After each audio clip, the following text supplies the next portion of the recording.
Hello students, मैं अमरदीप पासवान अपने channel में बहुत बहुत स्वागत करता हूं पॉलिटिकल पॉइंट में। आज हम पढ़ने वाले हैं अंतरराष्ट्रीय संगठन के बारे में। ठीक है, अंतरराष्ट्रीय संगठन है क्या, मतलब बिल्कुल ही बेसिक चीज कि इसकी स्थापना कैसे हुई। सिर्फ हम इस वीडियो में यही जानेंगे कि जो अंतरराष्ट्रीय संगठन है, ठीक है, यानी कि इंटरनेशनल ऑर्गेनाइजेशन जो है, इसकी स्थापना कैसे हुई और ये क्या काम करता है और क्या काम नहीं करता है। ठीक है, सिर्फ और सिर्फ इसके बारे में हम बेसिक चीजें हम जानने वाले हैं आज। तो बेसिक चीज के अंदर हम जानते हैं कि कोई भी अगर हम ग्लोब बनाएं, ठीक है, तो विश्व के अंदर कोई जितने प्रकार के देश हैं, ठीक है, जितने भी देश है उन सभी देशों में कभी कभी जो कोई परेशानियां होती है वो इतनी बड़ी आ जाती है कि किसी भी एक देश से सॉल्व करने की बस की बात है ही नहीं। ठीक है, जैसे देखिए यहाँ पे इंडिया है, ठीक है, और यहाँ पे चाइना है। तो चाइना से जैसे ही कोरोना वायरस जो निकला है, ठीक है, इस कोरोना वायरस ने जितना फैलाया हुआ है पूरे वर्ल्ड में, आतंक मचा रखा है इस अकेले वायरस ने, तो क्या कोरोना कोई एक अकेला देश हरा सकता है? उसको नहीं हरा सकता। ठीक है, इसलिए ग्लोबल स्तर पर क्या करना है, फाइट करना जरूरी है। किससे? कोरोना से, यानी कि कोविड-19 से लड़ाई करना बहुत जरूरी है, नहीं तो फिर नहीं जीत पाएगा। इसी तरीके से जब स्टार्टिंग में देखा गया, ठीक है, कब देखिए इसकी स्टार्टिंग कहां से होती है। सबसे पहले तो इसकी बेसिक जान लेते हैं स्टार्टिंग से पहले की बात कि 1914 से लेकर के 1918 तक फर्स्ट वर्ल्ड वॉर चला था। क्या चला था? First world war.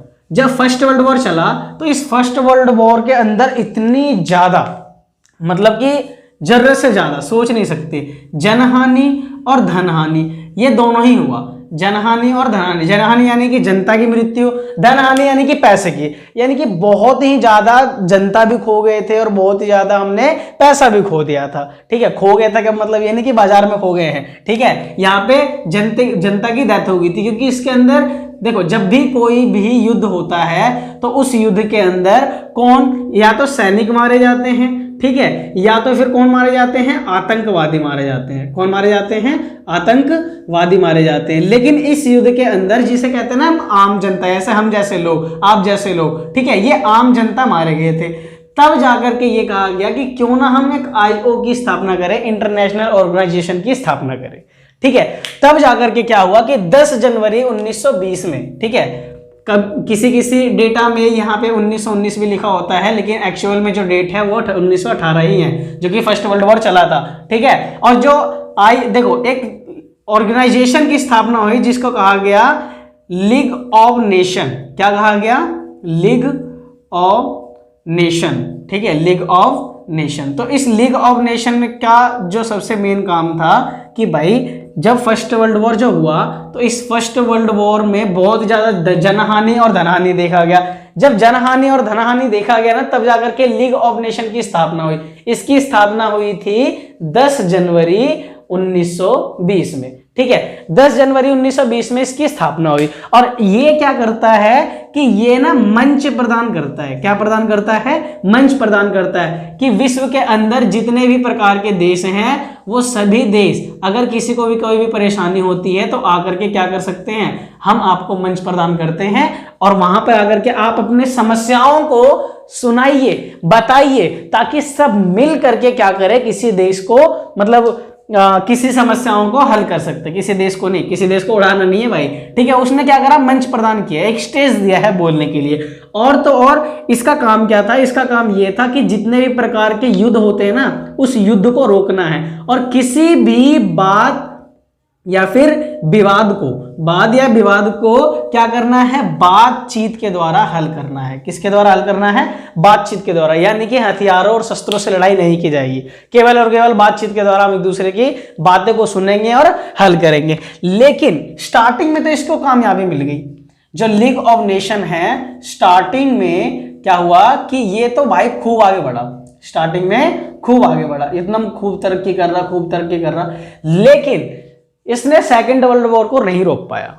ठीक है, सेकेंड वर्ल्ड वॉर को नहीं रोक पाया। सेकेंड वर्ल्ड वॉर के बारे में आपको बता दिया है मैंने, जो 12th क्लास का फर्स्ट चैप्टर है शीत युद्ध का दौर, आप चैनल के अंदर जाकर के आप वीडियोस में जाके उस वीडियो को देख सकते हो। ठीक है, और उस वीडियो में मैंने डिटेल में सेकेंड वर्ल्ड वॉर के बारे में बताया हुआ है। तो यहां देखिए सेकेंड वर्ल्ड वॉर कब हुआ, 1939 से लेकर के 1945 तक। ये चला 1 सितंबर 1939 से लेकर के 2 सितंबर पूरे के पूरे कितने साल चले? 6 साल चले, 5 साल 6 चले, 6 साल चले, ठीक है। 2 सितंबर 1949 थे। यहाँ पे टाइमिंग में बता दूं तो सुबह के 4:45 पे शुरू हुआ था और यहाँ पे सुबह के 10:15 या फिर डेट टाइम थोड़ा सा अलग हो सकता है। जहां तक मैंने डाटा कलेक्ट किया है वो 10:15 पे, क्योंकि युद्ध खत्म हुआ सेकेंड वर्ल्ड वॉर का। तो जब league of nation second world war को नहीं रोक पाया, जब league of nation second world war को नहीं रोक पाया तो इसके ऊपर बहुत ही ज्यादा सवाल उठाए गए और धीरे धीरे आगे चल करके इसके अंदर लीग ऑफ नेशन के अंदर 58 कंट्रीज शामिल थे, 58 देश शामिल थे। तब जब ये नहीं रोक पाया, इसके ऊपर सवाल उठाया गया कि तुम तो युद्ध रोक ही नहीं पाए, किस बात के इंटरनेशनल ऑर्गेनाइजेशन हो, तुम मंच प्रदान कर रहे हो, फिर भी तुम क्या कर रहे हो, युद्ध को नहीं रोक पा रहे हो, तो ऐसा कैसे चलेगा। तब जाकर के फिर क्या हुआ कि इसके तुरंत बाद 24 अक्टूबर 1945 को यूएनओ की स्थापना हुई। जो यूएनओ के बारे में तुम वर्तमान में सुनते हो, वर्तमान में पढ़ते आ रहे हो, उसका बेसिक जो है मतलब जो स्थापना हुई है वो कब हुई है? 24 अक्टूबर 1945 में। पहले यूएनओ नहीं था, यूनाइटेड नेशन ऑर्गेनाइजेशन नहीं था। पहले कौन था? इंटरनेशनल ऑर्गेनाइजेशन, जिसने संगठन बनाने का काम करा और सबसे पहले उसने बनाया LON, लीग ऑफ नेशन। जब लीग ऑफ नेशन कामयाब नहीं हो पाया, सेकेंड वर्ल्ड वॉर को नहीं रोक पाया, तब जाकर के 24 अक्टूबर 1945 में किसकी स्थापना हुई है? यूएनओ की स्थापना हुई है। संयुक्त राष्ट्र संघ, यूनाइटेड नेशन ऑफ ऑर्गेनाइजेशन की क्या हुई है? स्थापना हुई है। अब देखिए जब इसकी स्थापना हुई तो इसके अंदर क्या हुआ? इसके अंदर 51 देश, कितने देश? 51 देश। स्टार्टिंग में जो चार्टर था, चार्टर पता किसे कहते हैं? चार्टर कहते हैं संविधान को, ठीक है, चार्टर कहते हैं संविधान को। यूएनओ का जो संविधान है उस संविधान को चार्टर के नाम से जाना जाता है, ठीक है। तो इस चार्टर पे हस्ताक्षर करा कितने देशों ने? 51 देशों ने। कब किया?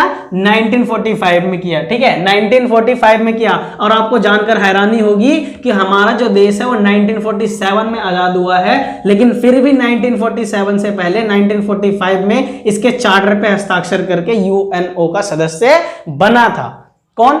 हमारा इंडिया, ठीक है। तो इतनी बड़ी वैल्यू रखता है हमारा इंडिया, ठीक है। और जैसे यूएनओ की स्थापना हुई, इसके ऊपर उद्देश्य थोप दिया गया कि आप जो है कि विश्व के स्तर पर किसी भी प्रकार की लड़ाई नहीं होने दोगे, लड़ाई नहीं होने दोगे। इसका उद्देश्य बता रहा हूं मैं, किसका? यूएनओ का। लीग ऑफ नेशन अब हम नहीं पढ़ रहे हैं, लीग ऑफ नेशन इतनी कहानी थी और ये हट गया, ठीक है। और देखिए यहां पे इसका उद्देश्य बता रहा हूं, क्या बता रहा हूं? उद्देश्य। तो इसका उद्देश्य क्या था कि विश्व स्तर पर लड़ाई ना हो और किसी भी प्रकार का अगर वाद विवाद वैश्विक स्तर पर होता है ना, तो सभी देश आपस में आएंगे, मिलेंगे और बातचीत करके क्या करेंगे? समस्याओं का समाधान करेंगे, बातचीत करके समस्याओं का समाधान करेंगे, और ताकि किसी को भी जनहानि और धनहानि ना उठाना पड़े, किसी भी देश को, ठीक है। तो इसी उद्देश्य के साथ क्या हुआ? यूएनओ की स्थापना हुई। नेक्स्ट पार्ट में मिलते हैं वीडियो के, तब तक के लिए बाय।